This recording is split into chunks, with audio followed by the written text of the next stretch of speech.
program. So the diagram here on your screen shows the four expected outcomes of Subatra. However, this study's focus is only on the output area 4, which focuses on the grassroots levels. So let's take a closer look at output 4. This diagram was actually sent to us by Miss Emily Mercado of the EU to the PH. So Subatra's program Output Area 4 specifically focused on enhancing the capacity of civil society to contribute to a peaceful transition in Burma. This study only focused on this highlighted three specific outputs. So for the first output, expected output 4.4, access to basic social services and social protection projects of vulnerable marginalized group improve. So one of the programs under this first output is Subatra supporting developing social enterprise at community level through a series of community consultations and through skills training. So for this, according to an interview with Mr. Merbawi Edsa of the project coordinator of Sobatra, they actually mapped out the vulnerable group sectors like women, widows, and orphans for this specific project. So this program is aligned with the belief that enhancing capability on economic progress in the region from the grassroots level is vital for peace building. In here, the pictures, we can see the women preparing locally produced banana products and the women from Barangay Balakayon showcasing different delicacies that they made thanks to the program of Sobatra. So next, output, it is the expected output 4.5, raising awareness of communities about BORM projects, including their rights and obligations under BORM. So one of the programs under this output is Sobatra supporting developing communication strategies through inception meetings, and Subatra also supports the Right Shop to develop and launch a training manual handbook on basic human rights. So here, a resource person was contracted by the project to work for the Right Shop, and they consolidated the inputs from the activities to be able to develop the module on human rights. So the final result of all these trainings is that they reproduce 100 copies of the book, which were then distributed to the civil society organizations and other partners in the region to advocate for basic human rights. Also, there is an app launch supported by Sobatra called CMAX, or the Community Monitoring and Actionable Concerns Tracking System. So through this, we can see that they want the government to be closer to the people of Borm through this platform. And lastly, for this output is the Radyo Subatra, which aims to share knowledge on how people can access the services and what are the processes. This way, people are aware of their rights. So for the third output, expected output 4.6, CSO initiated projects in support of normalization in Bangsamoro are strengthened. According to the BDP of 2014, one in every five adults has no schooling at all, and 7 out of 10 students cannot graduate from high school due to displacement because of conflict. Reaching the grassroots level through education by continuing the development in camp communities is important in the current transition. So here, Subatra supports the hired instructional managers who will facilitate the sessions for ALS in camp communities during their knowledge and skills enhancement training. The picture on your right shows how Subatra facilitated the ALS in the 6 major camps of the MILF. So this current project is providing a better learning facility for the learners of ALS whose beneficiaries are those who did not have formal education due to poverty and armed conflict. Moving on, here are the study's conclusions and recommendations.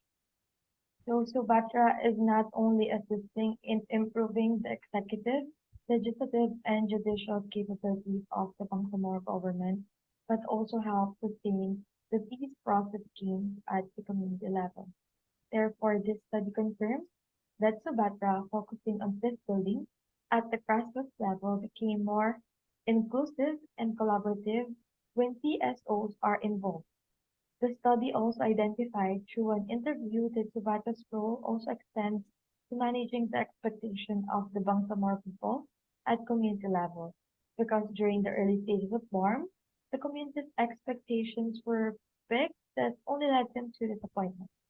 This paper also confirms that Subatra will always be sensitive to the needs of the people and the desire to not only help the transition of BORM, but also to help improve the lives of the Bangsamoro people.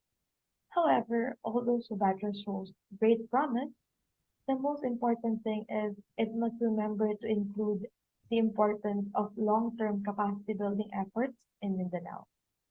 The researchers suggest looking into other international aid programs, including but not limited to JICA, WFP, and Asia Foundation. It is also recommended to follow up the study and provide an update every 5 years to assess the program's sustainability. Lastly, embarking on this journey of peace building may prove challenging, and the road ahead might extend beyond our initial expectations. Nevertheless, the researchers, as researchers, we are not only committed but genuinely enthusiastic about the future trajectory of WARP. Thank you so much for listening. That's all. Thank you so much, Miss Villas and Mr. Tenorio for that wonderful presentation about Subatra's engagement in the Bangsamoro Autonomous Region. Um, the questions will be entertained later on, but we have questions here naman po. No? Um, we'll proceed to the next presentation. Our third presentation is all about the exercise of supervisory powers over Bangsamoro constituents units in the passage of the Bangsamoro Local Governance Code by Mr. Arthur Franz Tenorio and Ms. Mariel Encar Uy. Allow me to read the bio notes of our presenters. Ms. Mariel Encar H. Uy is a project technical specialist at the Philippine Institute for Development Studies, or PIDS. She obtained her bachelor's degree in AB Political Science from the Pontifical and Royal University of Santo Tomas and is currently pursuing her Master of Public Administration at the University of the Philippines National College of Public Administration and Governance, or UP-NCPAG, specializing on public policy and program administration. Mr. Arthur Franz Tenorio is the Project Development Officer 3 for Policy and Research Development of the Department of Interior and Local Government, Center for Local and Constitutional Reform. He earned his bachelor's degree in political science from the Pontifical and Royal University of Santo Tomas and is currently a candidate for a master's degree in political science in the same university. He's also a member of the Philippine Political Science Association, or PPSA, and his research interests include comparative politics, Philippine political dynamics, electoral systems, party systems, and forms and systems of government. Without further ado, the virtual floor is yours, Mr. Arthur Franz Tenorio and Ms. Mariel Uy. Thank you, panel chair, Mr. Kebart Dikayan. So allow me to share my screen. There is my screen seen already. Yes, po. Okay, thank you. So, hello, good afternoon, everyone. I am Mariel Encar H. Uy from the Philippine Institute for Development Studies, and my research partner is Mr. Arthur Franz Tenorio from the USD Graduate School. So, this paper presentation, the exercise of supervisory powers over Bangsamoro constituent units, in the passage of the Bangsamoro Local Governance Code is a continuation of an earlier presentation we made for the 2023 Philippine Political Science Association International Conference, titled Assessing the Intergovernmental Relations Mechanisms between the Philippine government and the Bangsamoro Autonomous Region in Muslim Mindanao as part of the peace agreement with the Moro Islamic Liberation Front, with the passage of the BLGC, or the Bangsamoro Local Governance Code, last September. We decided to dwell on the last major question of our earlier paper. How will the passage of the BLGC affect the functions and Relationships of DILG, or the Department of Interior and Local Government, and the MILG, or the Bangsamoro Ministry of Interior and Local Government, and the respective relationship over Bangsamoro local governments.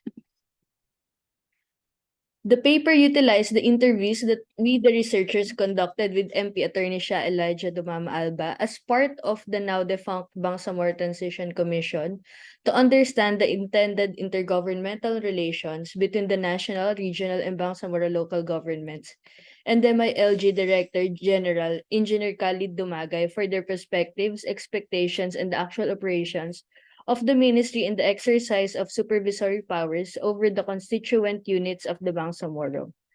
In addition, we have also attempted to communicate with the DILG initially through the Undersecretary for Local Government, which we will share with you later. We have also reviewed a number of national and regional policies relating to the exercise of supervisory powers of the Bangsamoro local governments. For the legal framework, the Constitution is explicit that the exercise of supervisory powers of over all local governments emanates from the President.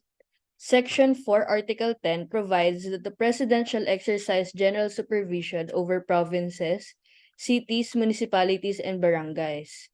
This was reiterated by the Congress in the passage of a new local governance code in 1991. President Corazon Aquino delegated these supervisory powers to the then Department of Local Government, which is now the DILG.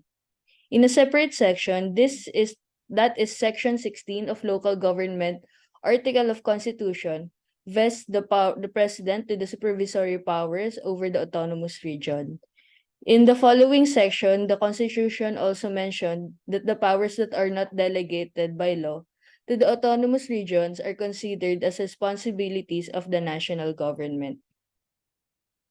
During the peace negotiations, the national government and Moro Islamic Liberation Front signed the framework agreement on the Bangsamoro in 2012, which calls for the asymmetric treatment in the new political entity called the Bangsamoro.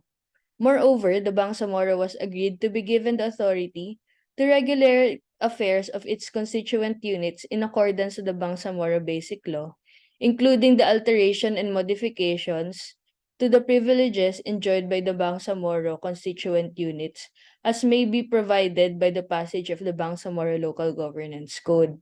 The same agreements were also restated in the 2013 Annex on Power Sharing. Both documents forms part of the 2014 Comprehensive Agreement on the Bangsamoro. It is important to note that the intergovernmental relations mentioned in both documents only involves the national and regional government. In compliance with the agreements of the peace talks, Congress passed the Bangsamoro Organic Law and was ratified in plebiscite in 2019. This has officially abolished the autonomous region in Mindanao or ARM and was replaced by the Bangsamoro. Consistent with the agreements, Congress emphasized that there would be an asymmetric relations between the national and Bangsamoro governments, and this includes the power of regional governments to regulate the affairs of its constituent units. During the transitory period, the Bangsamoro Transition Authority, the interim regional parliament, is obliged by the BOL to prioritize the passage of 5 codes, which includes the Bangsamoro Administrative Code and the Bangsamoro Local Governance Code. Of the two, the Administrative Code was first passed by the BTA in 2020. In the Administrative Code, the BTA delegates the supervisory powers over the constituent units to the Ministry of the Interior and Local Government, or the MILG. 3 years later, just this September, the BTA just passed the Bangsamoro Local Governance Code, which empowers the Chief Minister to supervise and regulate the affairs of local governments. Furthermore, the BLGC guarantees the implementation of national governments and projects through the various intergovernmental relations mechanisms to avoid duplications of the functions with the DILG. On the next half of the presentation, I'm giving the floor now to Mr. Arthur Franz Tenorio. So good afternoon once again. So We'll proceed with the interviews that we've conducted with various officials from the Bangsamoro Transition Authority and the Ministry of the Interior and Local Government, as well as the our attempt to at least get the position of the Department of Interior and Local Government. So one of the officials that we have interviewed for this paper is MP Attorney Shah Elijah Dumama Alba, which is one of our keynote speakers yesterday. So as part of the BTC, she recalls that there was no national government, local government relations envisioned during the peace talks.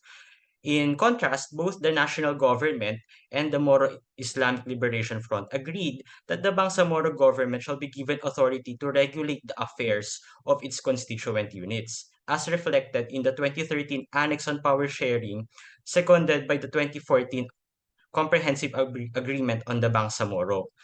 This was particularly reiterated in the Bangsamoro Organic Law as it was passed by Congress. Hence, it is the Bangsamoro Parliament through the MILG that should practice the delegated supervisory powers over the constituent units of the Bangsamoro and not the DILG. Even before the formulation of the Bangsamoro Autonomous Region in Muslim Mindanao or BARM, Dumama Alba recalls that the delegated power of supervision is not exercised by the Secretary of the Interior and Local Government over the armed LGUs, but to the regional governor of the regional secretary, but the regional governor through the regional secretary of the DILG. With the passage of the Bangsamoro Local Governance Code, she hopes that the functions delegated to the MILG through the Bangsamoro Administrative Code will finally be exercised, and in effect delineate the responsibilities between the ministry and the DILG. For the part of the MILG, Director General Khalid Dumagay noted that prior to the passage of the BLGC, the regional government and the ministry is already guided by the Muslim Mindanao Autonomy Act number 25 in dealing with their constituent units, that is their own local government code.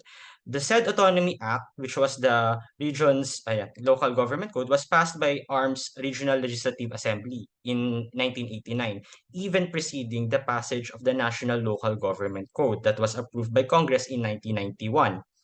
MMA 25 was a document that the then regional DILG enforced, not the 1991 LGC. It remained in effect even after the institution of the Bangsamoro government in 2019, as the BOL stated that all autonomy acts passed by the previous regional government will remain in force unless repealed by an act of parliament.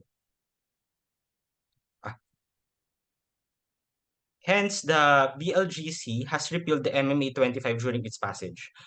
While the Director General believes that the President exercises general supervision over the regional government, which he could delegate to the DILG or any other cabinet members, it is in the understanding of the ministry that the Bangsamoro government has full autonomy in regulating the affairs of its local government units.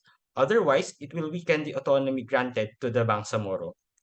Similar to the understanding of Dumama Alba, Dumagay is also optimistic that the passage of the Bangsamoro Local Governance Code will finally let the MILG to exclusively exercise by delegation the supervisory powers over the constituent units of the Bangsamoro.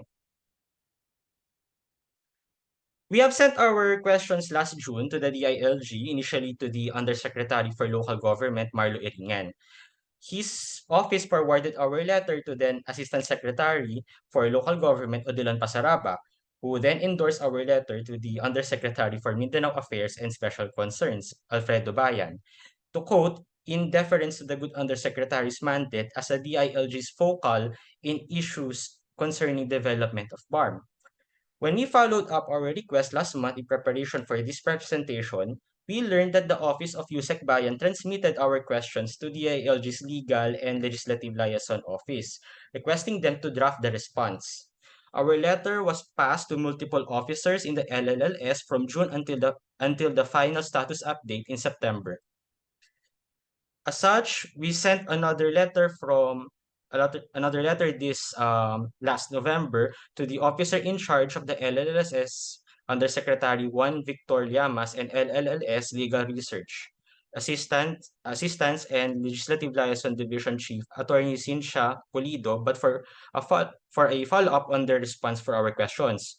Focusing now on how the passage of the BLGC will affect the operations of the DILG. However, we are still waiting for the response as of the moment.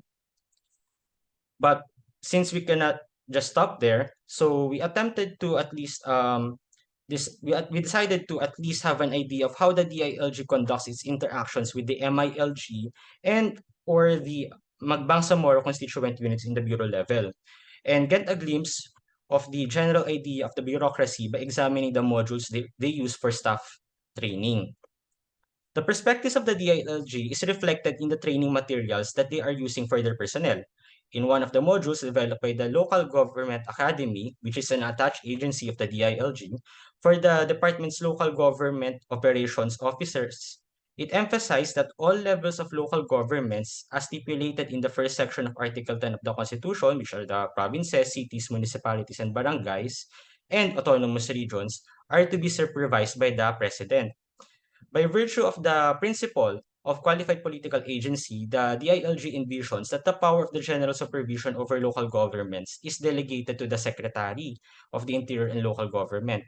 This, according to the module, is supported by Administrative Order Number 267 issued by President Aquino in 1992, where the Secretary of the Interior and Local Government is delegated direct supervision over provinces, highly urbanized cities, independent component cities, and the exercise of general supervision over component cities, municipalities, and barangays through their superior LGUs to effectively and efficiently implement the 1991 Local Government Code.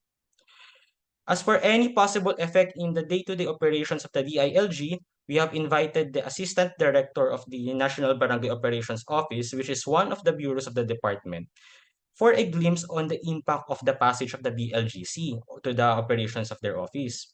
According to Attorney Isa Marilario, the day-to-day operations of the NBOO remained the same despite the passage of the BLGC. The NBOO continued to coordinate with the MILG in the implementation of programs such as the Enhanced Comprehensive Local Integration Program or the ECLIP and the Preventing and Countering Violent Extremism program. She also noted that the Office of the Secretary reminded the DILG offices to refrain from drafting letters addressed to both the DILG regional offices and the MILG, but instead write a separate communication to the latter. It is in her observation that only some people are aware of the BLGC and its passage.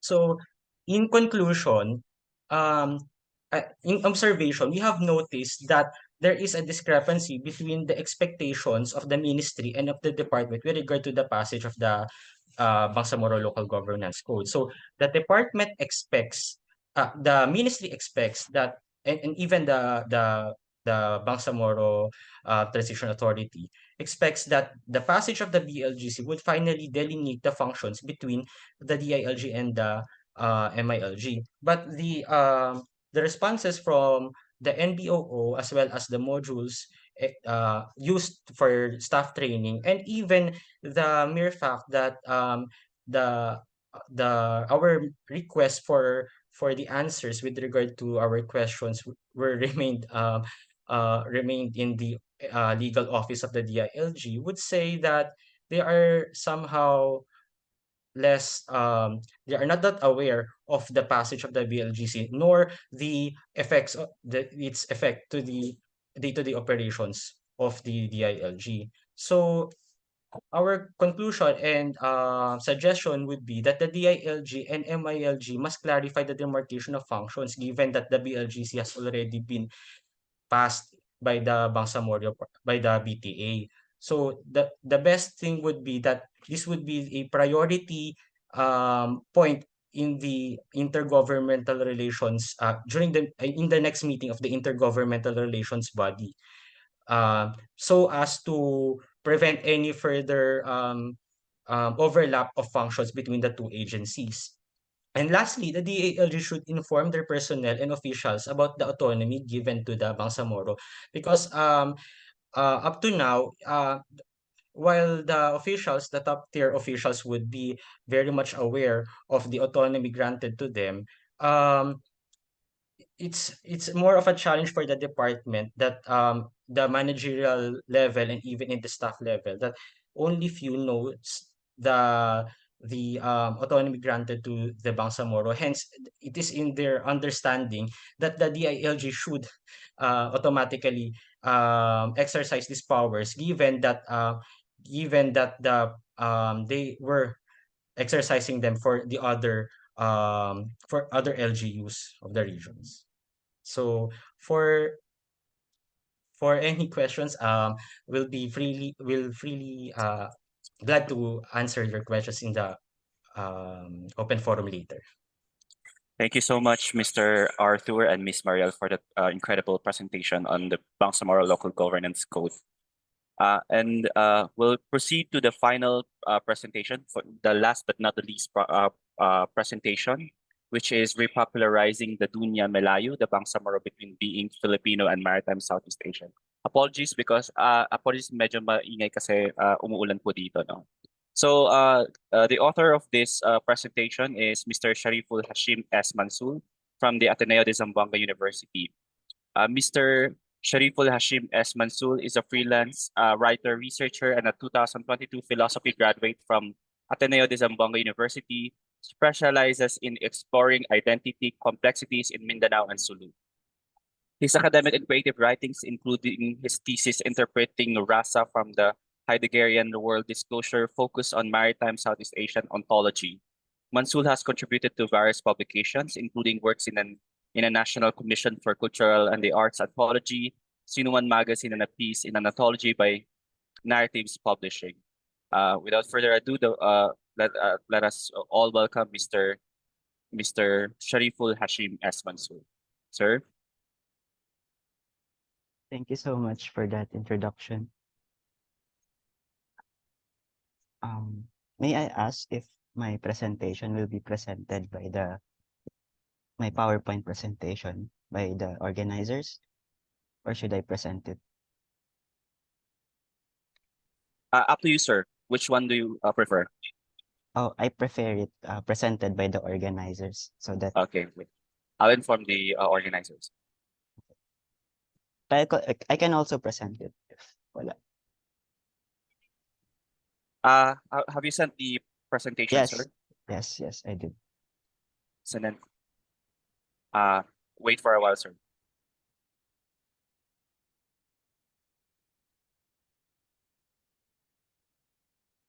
Sir, we cannot found your presentation. Can you send it to the chat box if that's possible? Yeah. Apologies for this inconvenience. Okay, it's okay.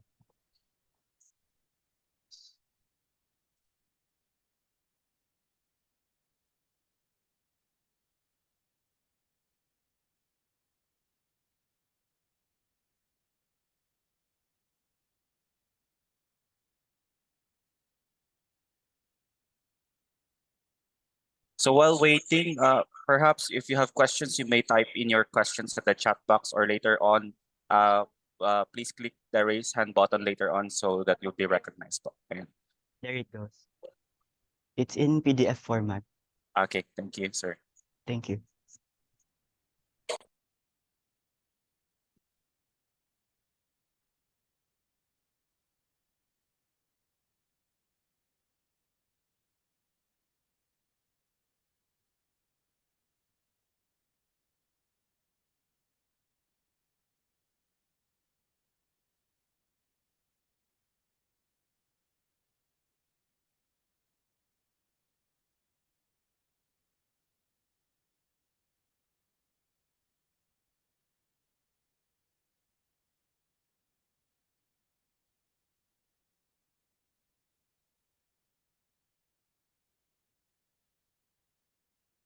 Can I start? You may now start, sir. Okay. Thank you so much to the organizers of BRLN and participants for attending this second day of the conference. So today I'll be presenting my research paper, Repopularizing the Dunya Malayu, the Bangsamoro between being Filipino and maritime Southeast Asia. This is part of a paper that I'm still currently trying to finish. So what will be presented here is a summary of the the entirety of that paper. So yeah, next please. Before I start, I would like first to say the outline, which I divided into three. First is where I first lay out the problem, because this research paper is a response to a certain problem, not just in the discourse of the Bangsamoro people and nationalist discourse, but also a general trajectory in scholarship in maritime Southeast Asia. And it's also where I'll tell my limits, what I'm studying and what I'm not studying in this paper. And of course, the objective. In the second part of the outline, this is where the meat really is put.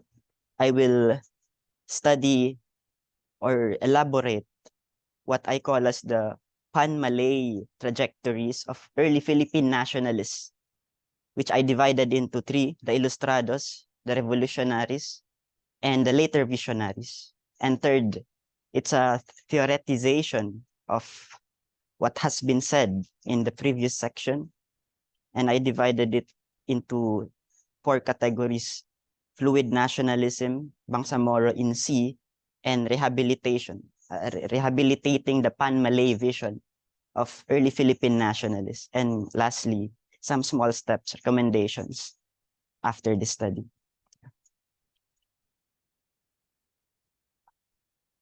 Previous slide, please. Next slide, next slide. Okay, so let me start with my first chapter, or first section in the paper, rather. It's entitled Reclaiming Cosmopolitanism, the Dunya Malayu, the Bangsamoro, and the Filipino Nation. I'll first read what's written here. When the American anthropologist, a well-known anthropologist of the Samadilaut, H.R. Lonimo, first arrived in the Sulu archipelago to start his seminal studies on the Samadilaut in the 1960s, he recounted, "I sensed in Manila that I hadn't yet gone far enough. But in Bungao, as I watched the people come to meet the ship, I knew I was in Asia. By entering the liminal realm of the southern Philippines, Nemo unknowingly traversed a different world." And this kind of view of the southern Philippines isn't specific to this American anthropologist, Nemo. Indeed, Kuunheng Aboitiz, a scholar based in the US, wrote in 2020 that in the southern Philippines, there seems to be a continuity of a larger region, larger than the Philippines, and that is the Malay world. What is termed here as Dunya Malayu, a term I borrow from the Filipino scholar Zeus Salazar, and used by other scholars as well across maritime Southeast Asia. And Kuunheng Aboitiz further delineates the Philippines as somewhat of an anomaly in maritime Southeast Asia, in the Dunya Malayu, because usually when scholars view the Philippines, they view it as part of the what Kuunheng Aboitiz calls as the Western hemisphere of influence, alongside Peru and Puerto Rico. It is, well, as the old appellation goes, the brown American country in Southeast Asia. So here we see a distinction between a Western North and an Asian South that is well reverberated across Philippine scholarship. Next, please. So this is my predicament. I situate the predicament in maritime Southeast Asia specifically, and to specify it more, the Malay world. So this is a map of maritime Southeast Asia and the extent of which the Malay heritage reach. So here we have Indonesia, Malaysia, Brunei, Singapore, and to a certain extent, shaded with light brown, is Thailand, and the Philippines. Now, why are they shaded light brown? Because in the Philippines, the extent of the Malay world only reached its southern part. That is the southern part of Palawan and Muslim Mindanao and Sulu. So the Malay world is somewhat like a minority in the Philippines. And that goes the same with Thailand, where the Malay world only reach the Patani area. Next, please. Now, before I delve into the meat of this research paper, I would like first to say my limitations. First, the claims presented are heavily philosophical in nature, not minute investigations of contemporary on-ground conditions. This study is an attempt to participate in the theoretical discourse of the Bangsamoro subject in maritime Southeast Asia. It's not an empirical paper. It's not quantitative, but I also wanna distinguish and defend the mission of the theoretical, because usually there's this notion that being too theoretical is not good and not as truthful as being quantitative. But really, being theoretical just means looking at things from the bird's eye view. It's looking at things from the stretch of history and from the width of geography, beyond the limitations and the narrow confines of the small Muslim Mindanao and Sulu toward the rest of maritime Southeast Asia, or the Dunya Malayu. Second limitation, the claims are derived from the theoretization of a specific intellectual historical past. What is this specific intellectual historical past? I'm referring to the early Philippine nationalist discourse of their pan-Malay origin and vision. It's not a total examination of the subject matters at hand. The discourse of pan-Malayism in Southeast Asia is rich, both in the Philippines and the rest of maritime Southeast Asia, especially in Indonesia. Now, because of the lack of time, I only specified my study to the early Philippine nationalists such as Rizal, Graciano Lopez Haina, Marcelo H. Del Pilar, Polinario Mabini, etc. Now, what are my goals? First, to rehabilitate an old and forgotten political trajectory in Philippine nationalist history. This old and forgotten political trajectory referred to here is the pan-Malayism of early Philippine nationalists. I want to rehabilitate it in the Bangsamoro subject because, as I will later prove, the Bangsamoro subject is at the best position to realize this old and forgotten trajectory. Second goal, to correct and empower the Bangsamoro subject in its cosmopolitan history and orientations. I want to readjust the optics of looking at the Bangsamoro as a small and narrow thing, a subject in Muslim Mindanao and Sulu, as indeed a part of a global and international setting, that is the Dunya Malayu, and to enlarge it further of Asia and the Muslim world, the land below the winds, as the Moro National Liberation Front calls it. Next, please. Now, this is my second chapter, the very meat of this paper, unearthing a global orientation in a nationalist project. I divided the early Philippine nationalists into three: the Ilustrados, the Revolutionaries, and later Visionaries. They have a chronological order. The Ilustrados came first, people like Rizal and Graciano Lopez Haina, and the Revolutionaries came after them, beginning in 1896 with the waging of the revolution by Bonifacio. And after that, when the Americans came in to colonize the Philippines, the later visionaries such as Wenceslao Vincons, who was executed by the Japanese. He also espoused a great and strong pan-Malay sentiment. Now let me first read what I wrote here. In 1889, Rizal and members of the Philippine educated elite.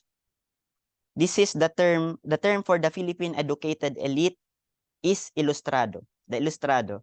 The Philippine educated elite founded a secret organization called RDLM in Paris.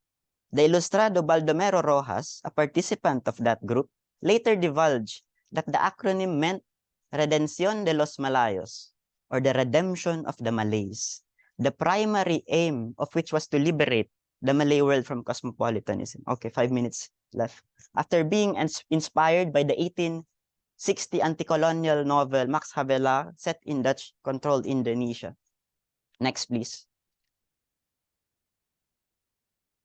So the Ilustrados have a threefold idea of their Pan-Malayism. First is the Pan-Malayan, their Malayan discovery. They realized that before the Spanish came, the Philippines was part of the Malay world, but they were torn from the Malay world by colonization. Second is they believe that the Filipino people, the Malay people of maritime Southeast Asia, are ecologically intertwined with maritime Southeast Asia, with the physical maritime archipelagic territory of the Malay world that the Europeans did not have that time.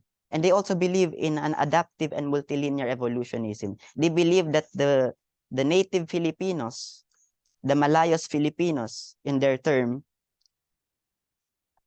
have adapted their evolution from the specific ecology of maritime Southeast Asia or the Malay world. Next, please. So when the Ilustrados, who carried the propaganda movement, lost their optimism after the Spaniards arrested some of their members because of their ideals, the revolution started a year after the crackdown to the Ilustrados. In 1896, the revolution started, sparked by Bonifacio, and there was an anti-colonial term. They do not now want just a reformation, they want an anti-colonial revolution, a total separation of the Philippines from Spanish colonization. And here Mabini said, in 1899, the revolution has a final aim, to maintain alive and bright in Oceania the torch of liberty and civilization, so that illuminating the gloomy night in which today the Malay race lies debased and degraded, the revolution will show the road to its social emancipation. Here we see the ultimate aim of the revolution is not really the revolution of just the Philippines, but the Malay world. They had a vision that they were part of the Malay world, not just of the Philippines. They did not just want to free the Indios, as what the Spanish called them. They wanted to free the Dutch, the Javanese, I mean, from the Dutch. They wanted to free the Malays from the British because they thought they're part of a singular nation. Next, please. And this is a very interesting period. In American colonization, after the American government bought the Philippines, another strong proponent of Pan-Malayism by the person of Vincent arose. I'll just read the second half of this excerpt from his 1932 speech, Malaya Irredenta. Here, he said, when we in the vision of United States, referring to Malaya Irredenta, work in concert to adopt a common language and overcome our frailties so that by our renewed racial vitality, we may give birth to a new nationalism, that of Malaysia redeemed. Next, please. I elaborate these points further in my paper.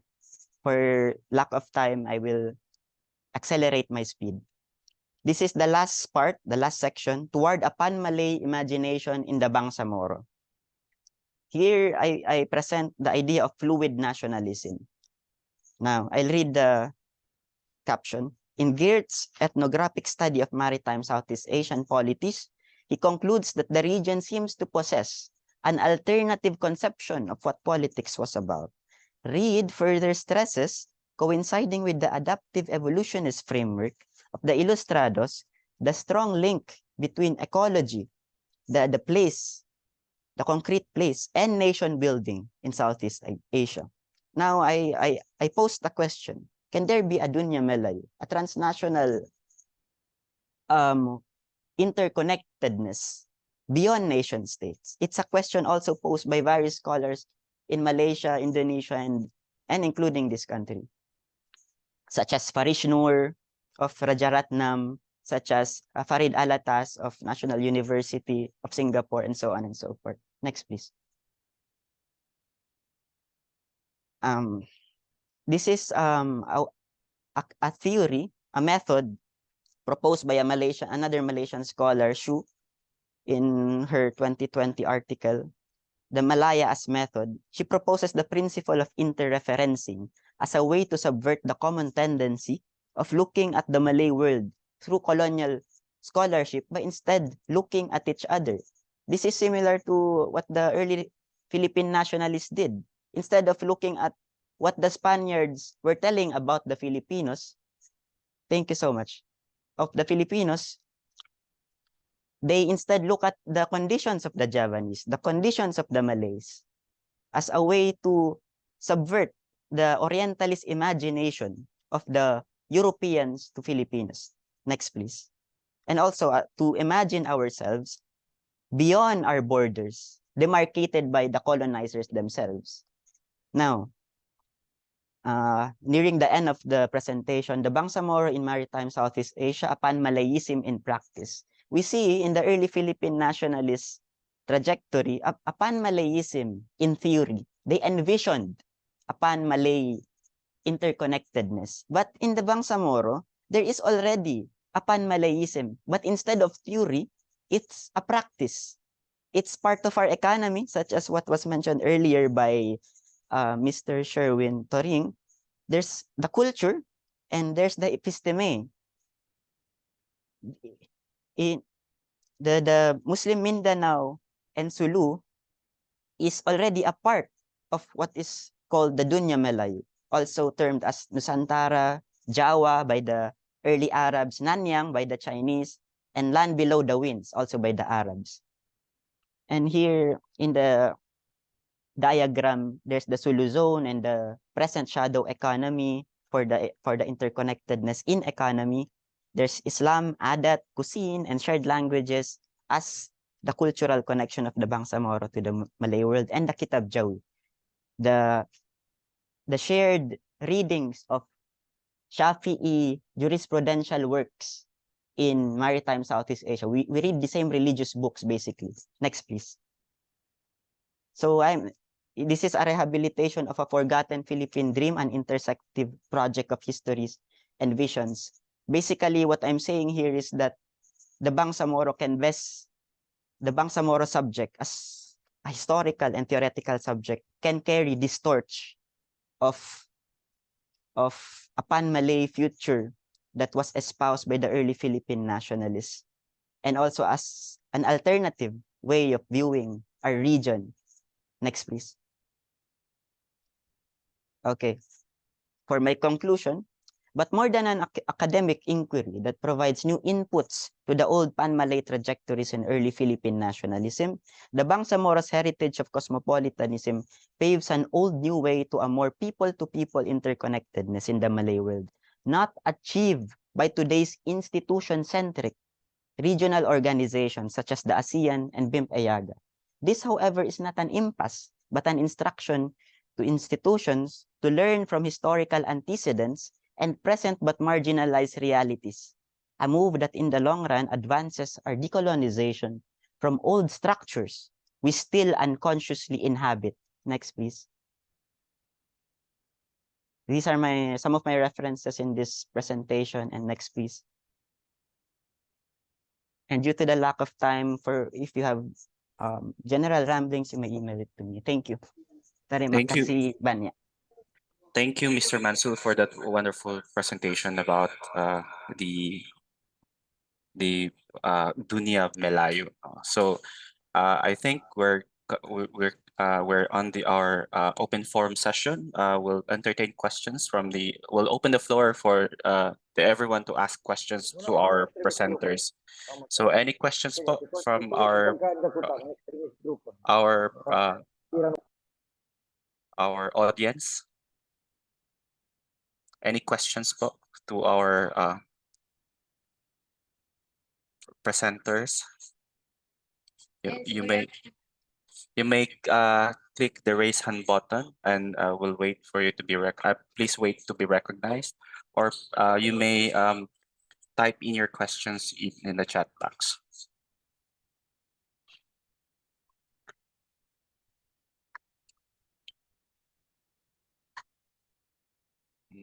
Okay, since there are no questions from the audience for now, I'll ask the questions Puno to the second presenter, Miss Villas and Miss Tenorio. No, um, what are the significant challenges faced by BARM in its transition period, and how does Subatra address these challenges? The next question would be addressed to Mr. Tenorio and Miss Uy. No, so the BLGC, or the Bangsamoro Local Governance Code, is benchmark its content from the National Local Government Code. No? How does this settle the difference, especially given that BARM is a parliamentary type of regional government and the national is a unitary? And for the uh, last presenter, Mr. Mansul, you mentioned earlier that one of the goals of your of your paper is to rehabilitate an old and forgotten political trajectory in Philippine nationalist history in the Bangsamoro subject.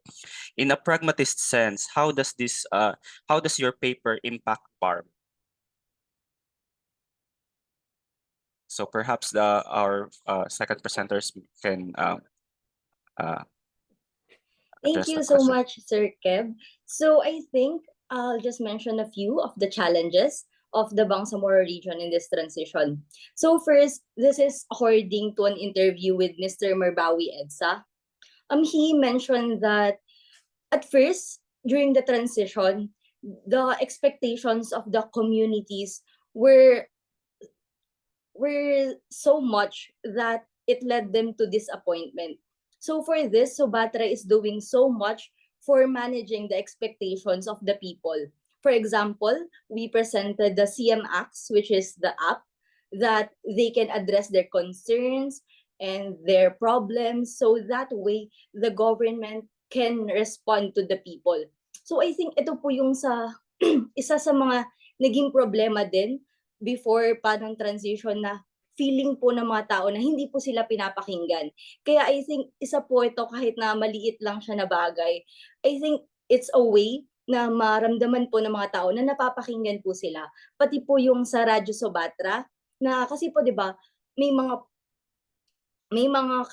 programs po na ginagawa yung Subatra, and para po ma-inform po yung mga tao, dun po it's a channel na malalaman po ng mga tao yung mga rights nila, and I think malaking bagay din po yon. And dun din po sa education po, since matagal na din po na nagkaroon ng armed conflict sa Mindanao po, so marami din po hindi nakapagpatuloy yung edukasyon nila. So nakakatulong po yung Subatra through the ALS po, lalo na po sa mga camp communities. Yun po. Thank you. Thank you.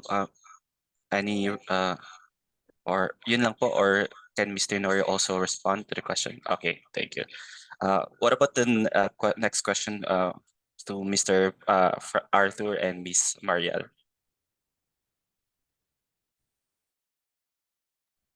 Yes, no. Hello, am I audible? Yes po.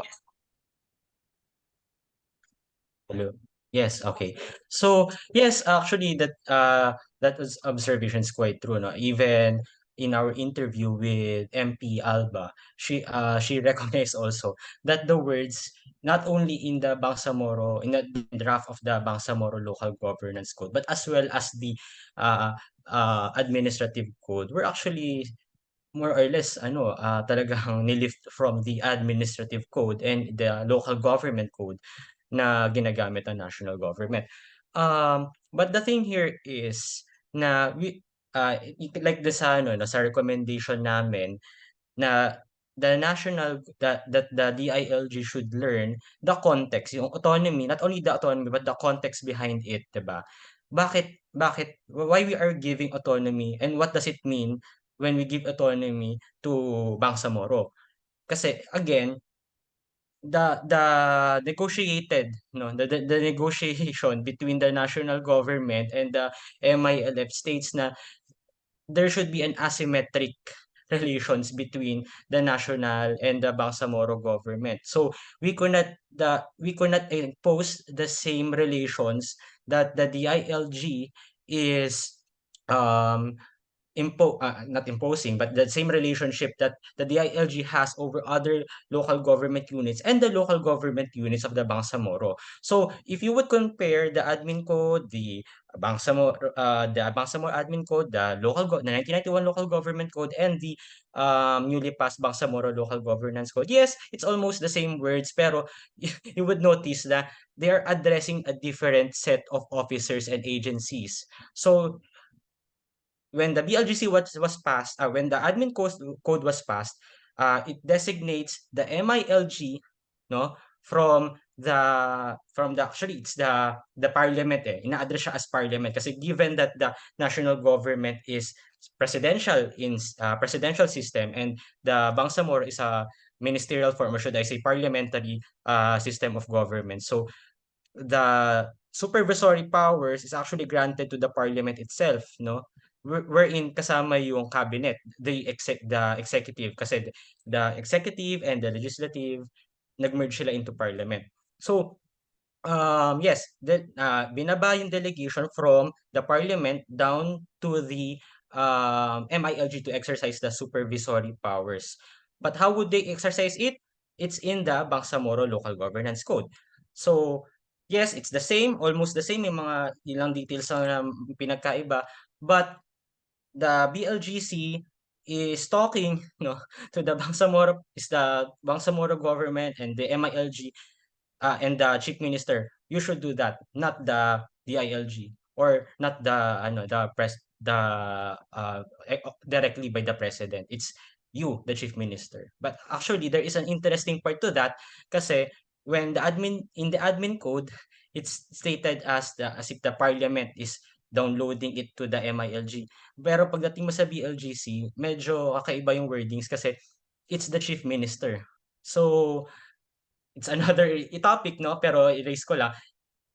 It's like they're operating in a presidential system pa rin kasi it's focused on the chief minister, not in the cabinet, not in the parliament. But then again, yun. It's not the DILG. They are not addressing the DILG there in the BLG. It's the MILG. It's the chief minister, which delegates the power to the MILG. Thank you, Sir Arthur. How about Miss Mariel? Or wala, okay na po yung...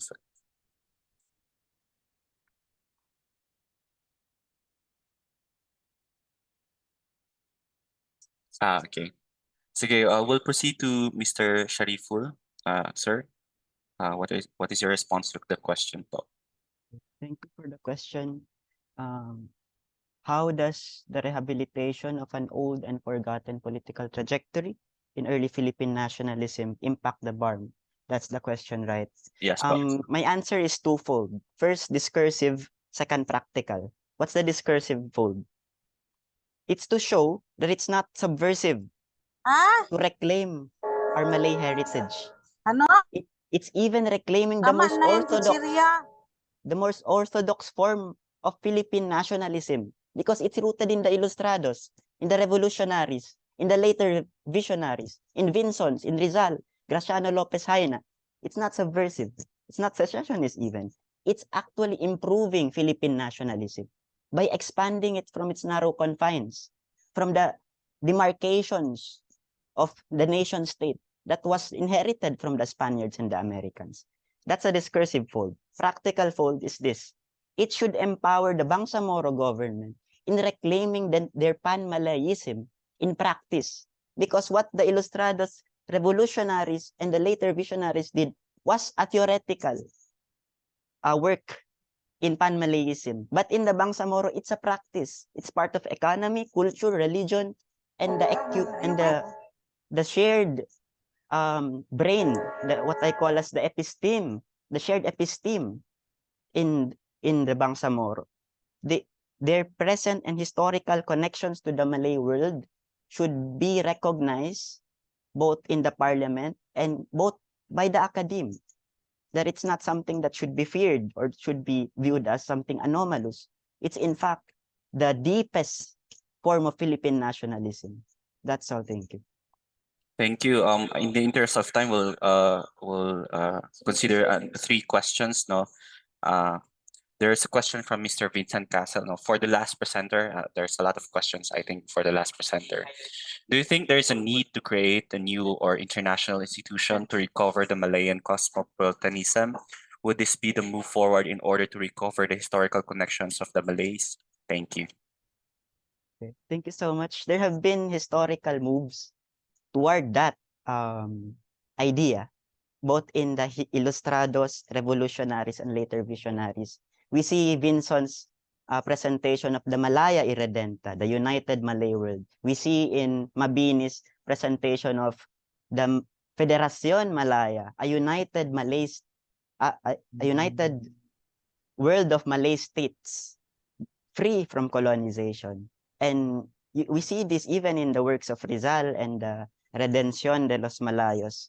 And its latest, I think, latest manifestation was in Macapagal's Mafilindo. Now, this all failed. Nothing materialized. Because, in my opinion, there is still a strong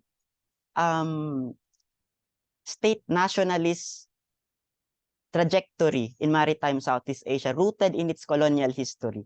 We seem to distrust each other. We distrust the Malaysians, the Indonesians distrust the Malaysians distrust the Indonesians and the Philippines. There's a repulsion of nation states with each other. This is the hindrance. So what we have currently, the ASEAN and the BIMP EAGA, are but a poor mimicry of the Malaya Irredenta. It's a poor mimicry because they are into institution-centric. They do not have real people-to-people impact. We see leader from one country interacting with another leader. What about the people on the ground? That's the question. So, yeah, I think we should have that trajectory. But where we are currently now in regional politics, the politics of maritime Southeast Asia, we're kind of like far from it. That's my view. Thank you. There is a question to the second presenters, no, from Kaluang Al Hassan of MPOS. Good afternoon. Regarding the second presenters, would another research for the transition of the BARM again after the 2025 parliamentary election be beneficial, and what advices can you give to those who would pursue such study? Thank you. Great research.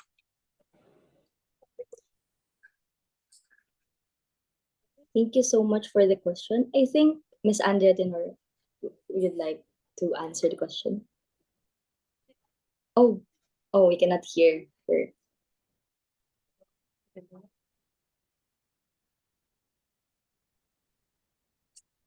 Okay, so I'll just answer the question.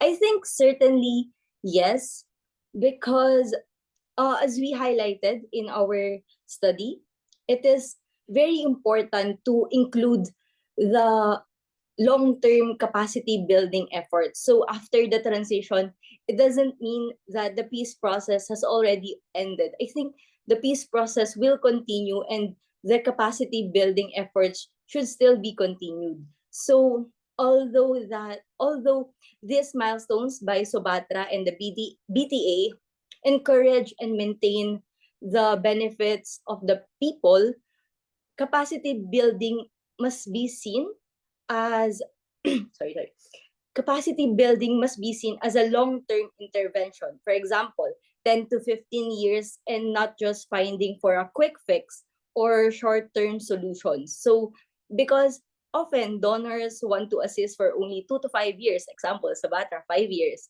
and then walk away from an unfinished job. So we suggest for future researchers to look into other international programs who are conducting more long-term projects in the Bangsamoro region. And we must also insist on longer term engagement with foreign donors if possible. I think this is a good focal point if you want to pursue studies like this. Thank you. I think last two questions. No, there's anonymous question for the third presenter. No. Considering the changes in supervisory powers over Bangsamoro constituent units as outlined in the excerpt in your paper, what potential challenges might arise in implementing these changes at the local government level? Well, the number one implication, if this were not to be settled in the intergovernmental relations body, or at least between the two agencies, would be forum shopping, as raised by we have not included it in the presentation though. The it was raised by MP Alba that this would lead to forum shopping. I think it was already in the news with regard to, is that Pangad, a municipality in Maguindanao del Sur, wherein two contesting mayors who claims to be the rightfully elected mayors were actually securing a certificate of recognition from the MILG, but instead, since they have not managed to secure that, they approach the DILG instead. Uh, so this problem could arise. Where does this LGUs really report to, right? So that would be one implication, one bad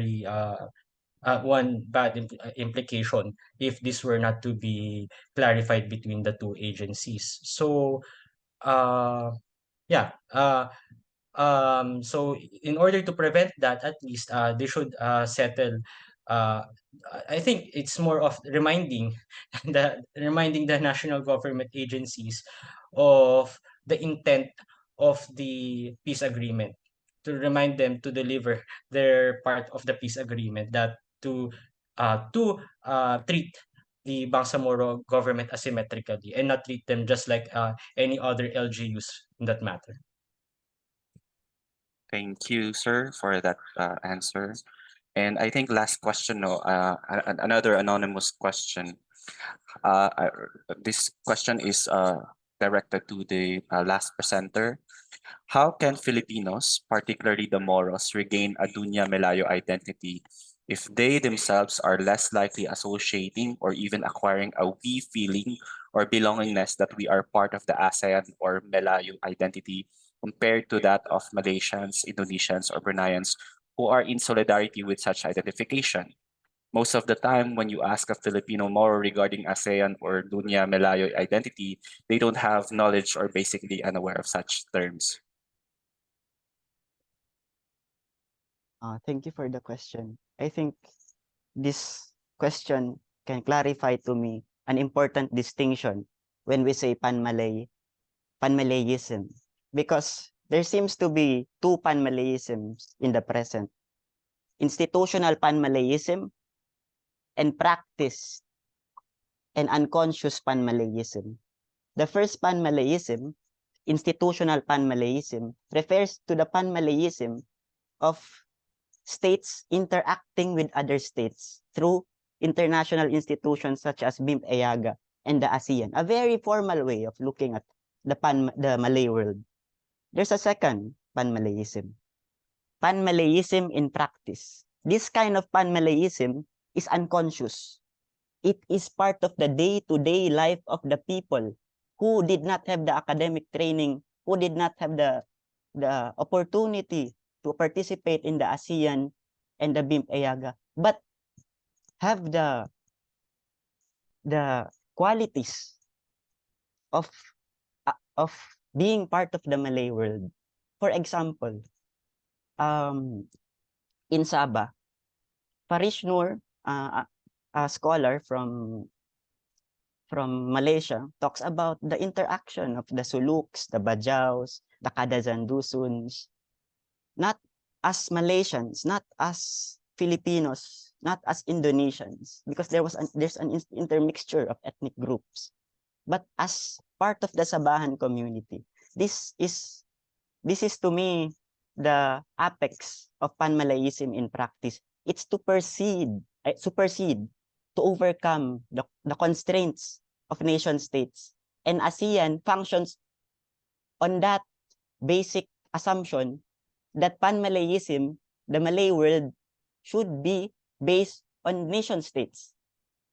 But in this older configuration of practical Panmalayism, we see a Panmalayism that doesn't even recognize much demarcated nationalisms, such as being Filipino, being Malaysian.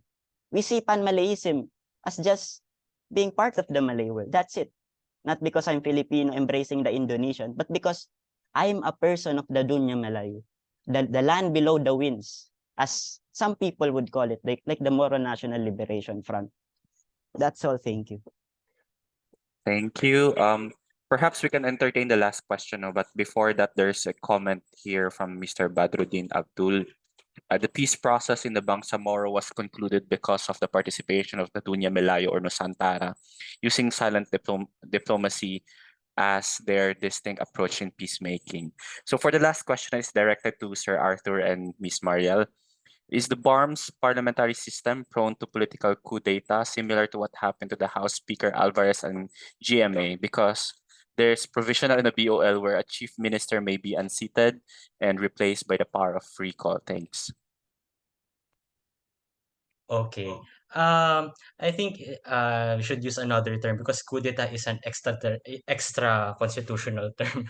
No, we should understand the dynamics, the different dynamics between the presidential and the um, parliamentary system of government. You must be reminded that unlike in a presidential system, the parliamentary system espouses the merger of the executive and the legislative. Hence, you'll find the executive body within the parliament. So, and the chief minister is not the sole bearer of the executive powers under a parliamentary system. The the executive powers is actually vested in the cabinet. So, the chief minister only acts as a primus inter pares, no? Meaning, he could just lead them, but actually as a group they'll decide. No, it's unlike the presidential system where the president has the last say and all the secretaries were just alter ego of the president. No. So in answering this question, um yes, the chief minister may be replaced, but we must remember that the people are electing the parties in under a parliamentary setup. It's not personalities that they are electing. It's the party. So if if the chief minister would be ousted, it's another person from the same party. And it is expected, of course, that if you're in the same top party, you have the same, you'll deliver the same campaign promises that you won for, that you have won for, diba? So, but again, we'll not see that dynamics now because, of course, it's a transitional, it's an interim parliament, meaning all the members were just appointed. So if we have the regular Bangsamoro parliament, maybe we'll see. I think according to one of the political analysts here in Manila, it's Dr. Julio Tejanqui, has already seen that maybe in 2025, in the parliamentary elections, we'll see at least 5 parties that will emerge out of this. So according to me, it's comparatively, if you compare it to other countries or even to other jurisdictions, it's somehow a healthy political party system, unlike that what we have now in the national elections. So yeah, maybe we'll see these dynamics when we have the regular Bangsamoro Parliament. Thank you, Sir Arthur, for that response to that question. I think that's all, no? And thank you, everyone, for participating in this final panel on situating the political in Bangsamoro's climate change, foreign aid, policymaking, and aid in maritime Southeast Asia. I'd like to thank especially the presenters, Dr. Dimasoa Guro de Maporo, Ms. Mireya Ayla Villas, Ms. Andrea Gabriel Tenorio, Mr. Arthur Franz Tenorio, and Ms. Mariel Encaruy, and last but not least, Mr. Shariful Hashim S. Mansul for presenting their papers, their wonderful papers. And that ends our panel. I'll give the virtual floor to Sir Khalil. Sir Khalil. Hello, Sir Kev. Thank you very much for that, Sir Kev. What an incredible 2 days it has been at the very first Bangsamoro Research Online Conference. Together, we have delved into research, we've shared innovative ideas, and at the same time,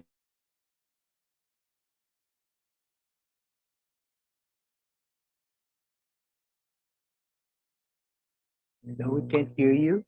Hello.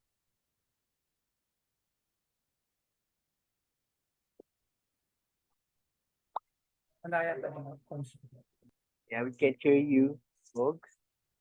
Hello.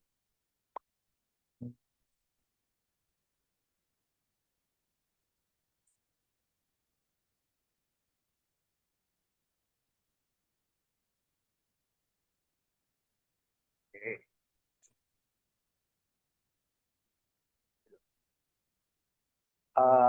Hi. Nagkaroon daw ng blackout sa Cotabato.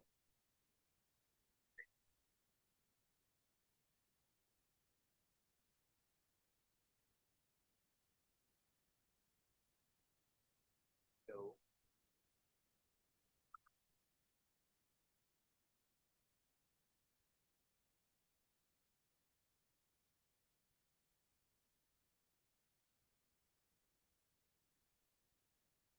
yes. Can you hear me? Hi everyone. There was a unexpected electric cut in the entire Cotabato city. So our friends who are residing in Cotabato were affected of that blackout.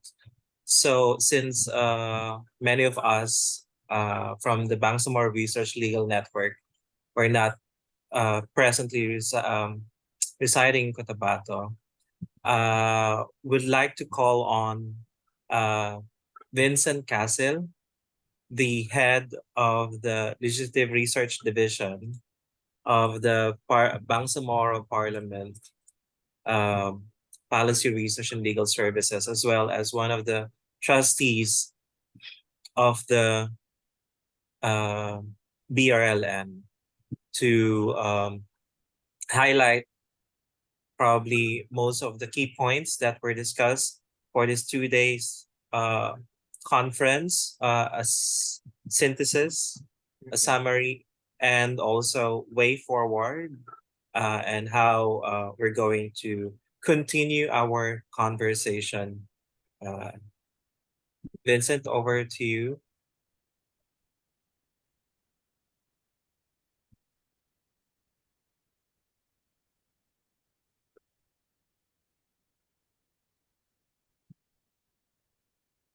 Nasir, you hear me? Is Vincent here? I can see that you're here, Vincent, but Yung baka blackout din. Yes. no, he's in Manila, I think. Okay. Yeah.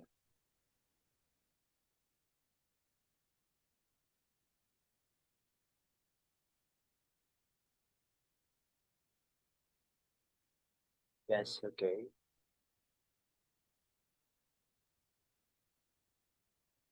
Nasir, shall we just make the few announcements before the closing remarks while we wait for Vincent? You can, yes, Aldin, Yeah. you can take over. Okay. Okay. So just few what you call this announcement before the closing remarks. Um, there's going to be a membership for the Bangsamoro Research Legal Network. So we're asking everyone, the participants as well, the presenters to join us. Of course, there's going to be a categories. We have students category as well as professional categories, and and then the second announcement is there's going to be publication projects. Okay, we're inviting everyone crafting in Bangsamoro research journals that is composed of academic articles together with developmental essays, policy papers, and among others. The third announcement is we will review the full papers of the top 20 to select the best 10 papers, and they will receive 5,000 pesos each, as well as the selected papers by Dr. Carr Balita. The fourth one is we hope that we will have the second BROC conference next year, 2024, by first week of December, we will hopefully we will have a face to face, and we will make announcement for the venue. And then the last one is convening associational mentorship by the current BRLN Bangsamoro Research Legal Network trustees of active members to be part of its core group and steering committee. Target is to institutionalize democratic organizational structure of the BRLN in the coming years. So those are the announcements. Yes. Is Vincent here? Hello. Okay, so since we're okay. Kita ba? Ay, sorry. Yeah, Vincent. Oh yeah.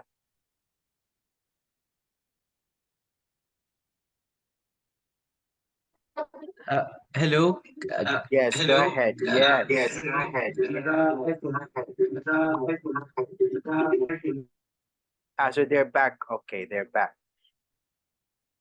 May generator kayo dyan, or the electricity is back?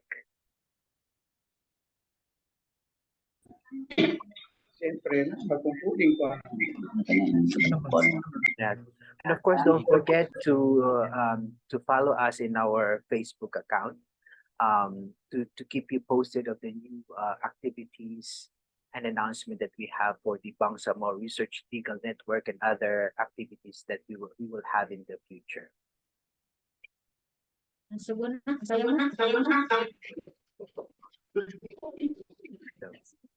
So, pag-closing remarks na po ako, no? Yes, go ahead. Assalamualaikum warahmatullahi wabarakatuh. As we bring the Bangsamoro Online Research Conference to a close, I am filled with gratitude for the wealth of knowledge and collaboration that has been shared. This event has been a remarkable testament to the intellectual spirit and unity of our community. So I extend my heartfelt thanks to our keynote speakers, whose insightful contributions have significantly enriched our discussions. So special appreciation is also due to Prof. Aldin, Sir Khalil, Sir Abs, our remarkable MCs, and to Dr. Nasef for his excellent work in initiating this conference and moderating the keynote speakers. So our panel chairs, no, Sir Aldin, Sir Vincent, Sir Gurhan, Sir Abs, and Sir Kebart, and our technical team led by Ma'am Aisa Sulaiman and supported by Ma'am Junaima and Najla deserve our gratitude for their essential roles in the success of this conference. So Nash Langko's communication efforts and the social media team headed by Ma'am Sunshine Cruz and Ma'am Junaina have been crucial in enhancing our conference reach and impact. So to our presenters and participants, your scholarly efforts and active involvement have been heart of this conference. So we look forward for the announcement of the top 10 best papers and remind you to submit your final papers for the awards. So in closing, my deepest thanks to everyone involved, keynote speakers, presenters, participants, and the entire conference team. Your engagement has made this conference a resounding success and a beacon of knowledge and scholarship in the Bangsamoro community. So wabillahi taufiq wal hidayah, may Allah grant us success and guidance in all our endeavors. Wassalamualaikum warahmatullahi wabarakatuh. Thank you, President Urshad. Can we go back to the announcement so that I could clarify some of the points, the 5 key points that Aldin have announced? Hello? Yes. Yes, Doc, you're audible po. Go No, ahead. the announcement. Can we flash it on the screen? The announcement. Okay.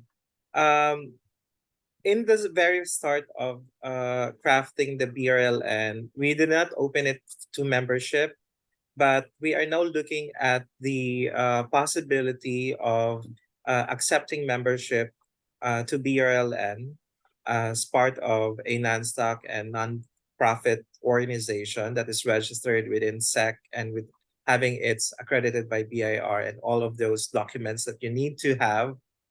And so it will be divided into 2 categories of membership.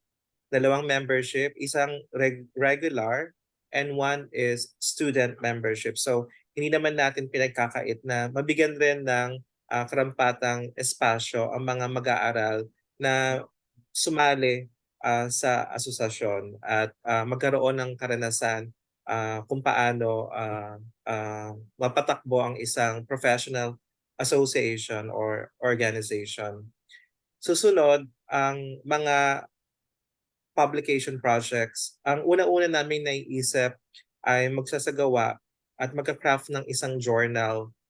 It's not really an entirely academic journal, as you can see in many of those journals proliferating in many of the academic institutions, but it is kind of a innovative journal that is composed of different sets of papers.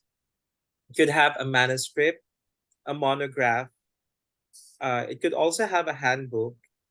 It can also have a policy paper, an essays, a public forum papers. So anything that are helpful and that would contribute to the development of Bangsamoro studies in many of the academic institutions. But not only academic institutions, we will also gear up and be accommodating to non-governmental organizations, civil society organizations, to our community elders, to our IPs.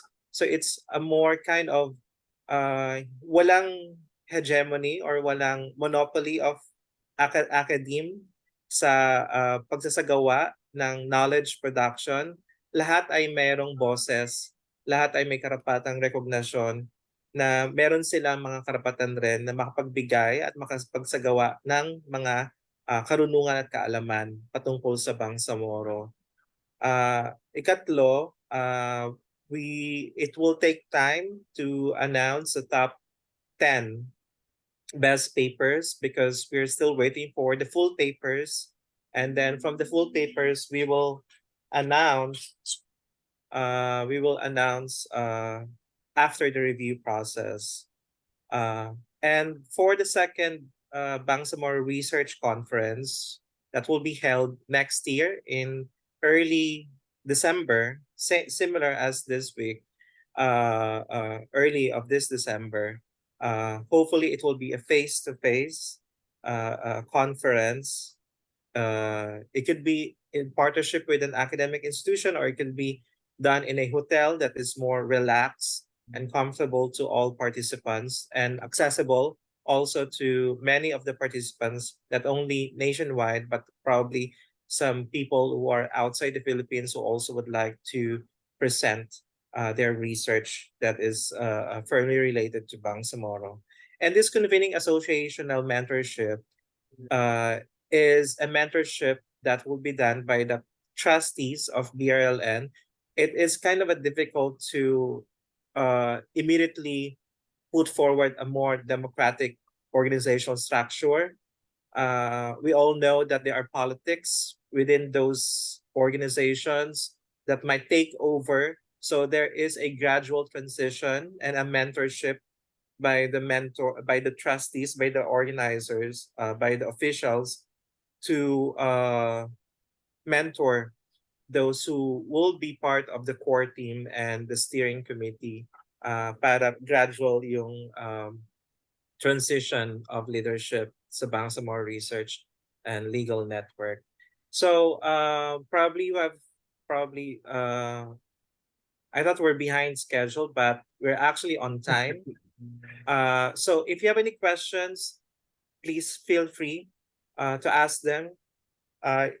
Probably we can have a 5-minute open forum patungkol sa anumang mga katanungang naiisip nyo patungkol sa Bangsamoro Research o mga suggestions and comments kung paano rin ito masasagawa na mas better in the near future. So we're officially opening the floor for your suggestions, insights. Yes, Tahir. Hello, Tahir. Salipada. Yeah, good afternoon, sir. We have the plan to have this journal as a journal index scopus.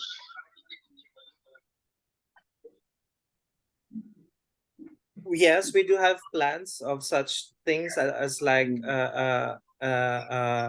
Scopus Index or SSCI.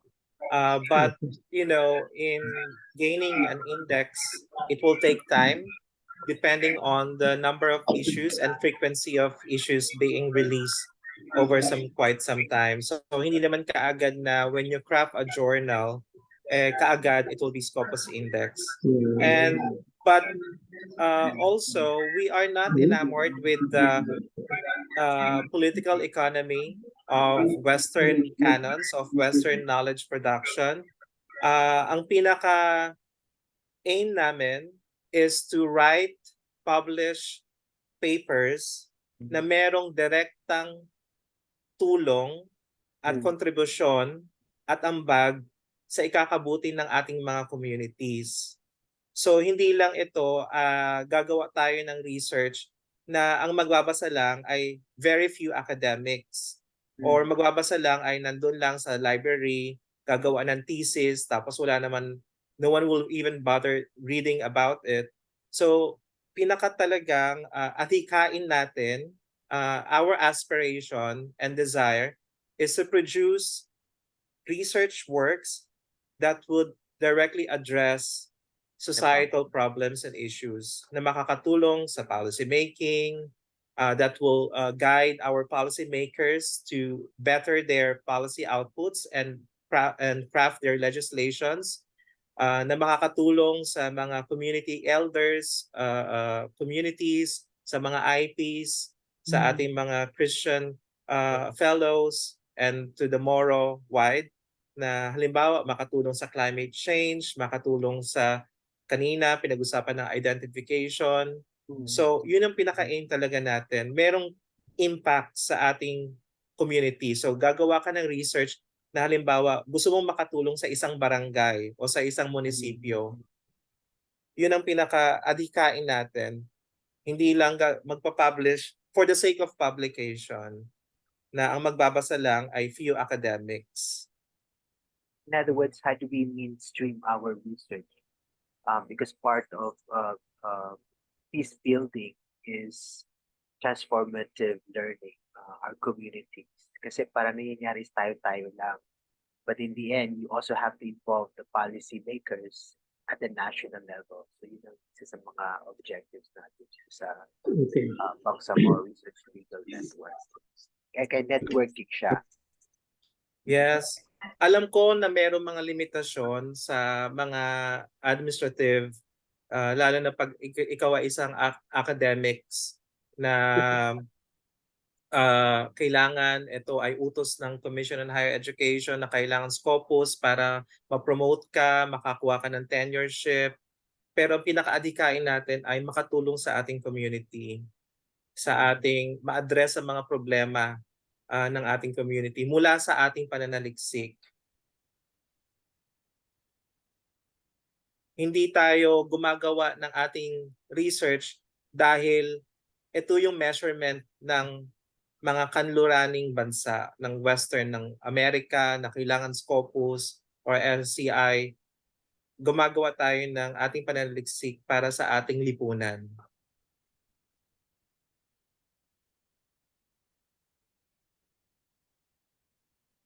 Yes, Alvis Mark S. Salazar. Yes, sir. Assalamualaikum. Alaikum Do we have to pay the membership, sir? For example, the regular membership, meron ba siyang bayad? Merong bayad ang membership. Alam naman natin na sa lahat ng mga organisasyon at association, pondo ay napaka-importante para ito ay ma-sustain. In all professional organizations, merong bayad para maging miyembro. Pero hindi naman ganoon kalaki. Filipino affordable price. Not incomparable with if you want to become a member of an international academic institution or organization, napakalaki ng babayarin mo in dollars or in euros. Pero nga dito, maliit lang naman na membership fee na affordable pati rin sa mga estudyante at sa mga practitioners. Okay, sir. Shukran.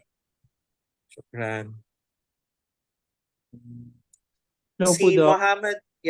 Muhammad Ali S. Maunan, I would like to suggest the organization to provide trainings about research writing in order to produce more Bangsamoro researchers. Isa rin namin ito sa mga atikain namin talaga to instill the culture, yung kultura ng pananaliksik. Kaya nga, maaari rin kami magsagawa ng research trainings base na rin sa needs ng mga iba't ibang komunidad sa Bangsamoro. Kailangan nating itaguyod at strengthen ang at masuportahan ang mga Bangsamoro researchers. Si Mario Katubay, you may contact me for matters. Okay, thank you for your information. We see Zaj Hisham Mali, will you be conducting trainings? Yes, there are plans to conduct trainings to student researchers.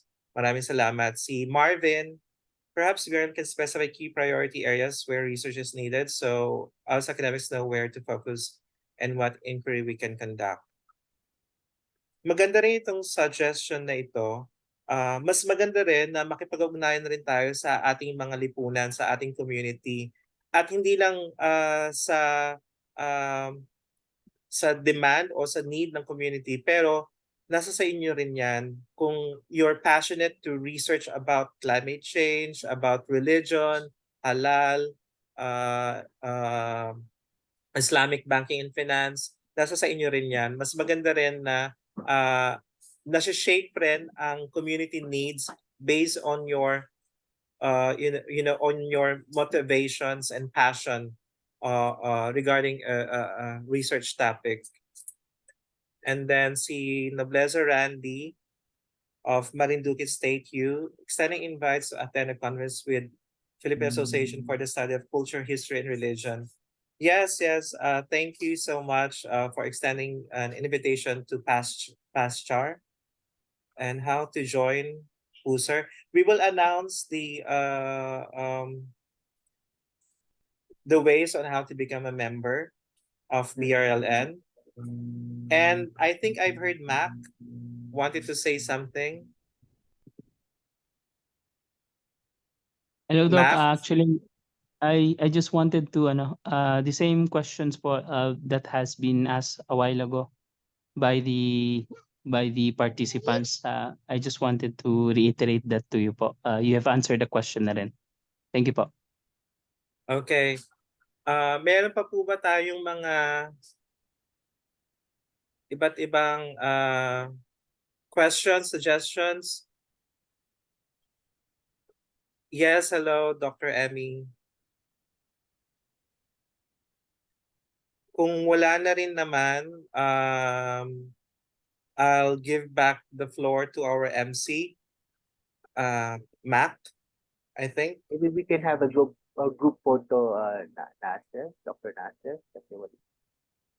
So maraming salamat, taos-puso kami nagpapasalamat sa inyong presensya at sa inyong interest na makadalo sa unang pagtitipon ng Bangsamoro Research Conference. At sana sa susunod na taon, magkita-kita tayo in person para naman hindi naman online na.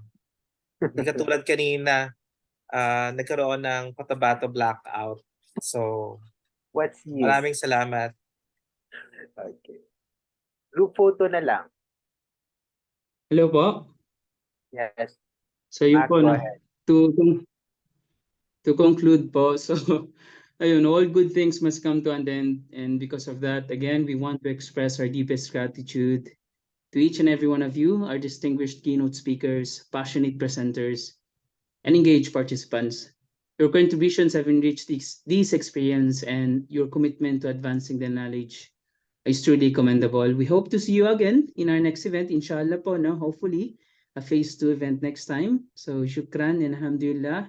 And before we go, again, for the participants, wag po nating kalimutan yung feedback form natin and yung attendance form for the certificate. And with that, no, maybe we can have a group picture po, and afterwards we can call it a day. Maraming salamat po.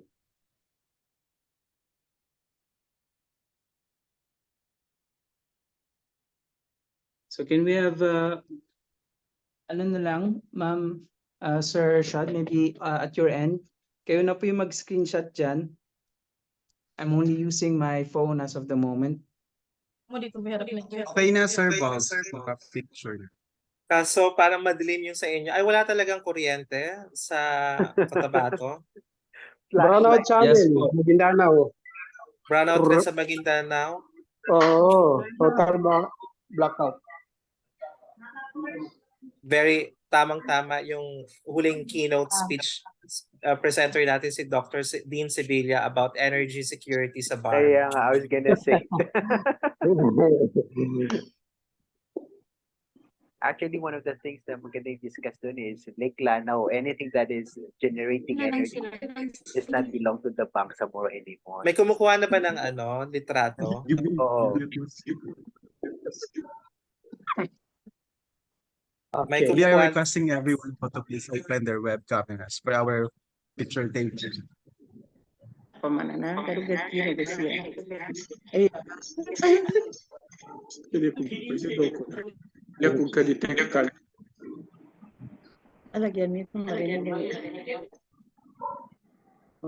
Trying hard. Okay, let's start po the photo ops.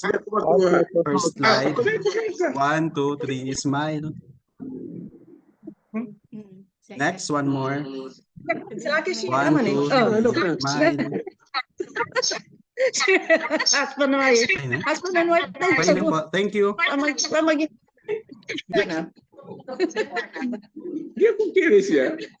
Salam to everyone. Shukran. Maraming salamat. Thank you everyone using all the Bangsamoro languages, saying thanks and with deepest gratitude. Maraming salamat and Thank you signing so much. off. Bye. Thank you so much po. Thank you. And Thank you so much po.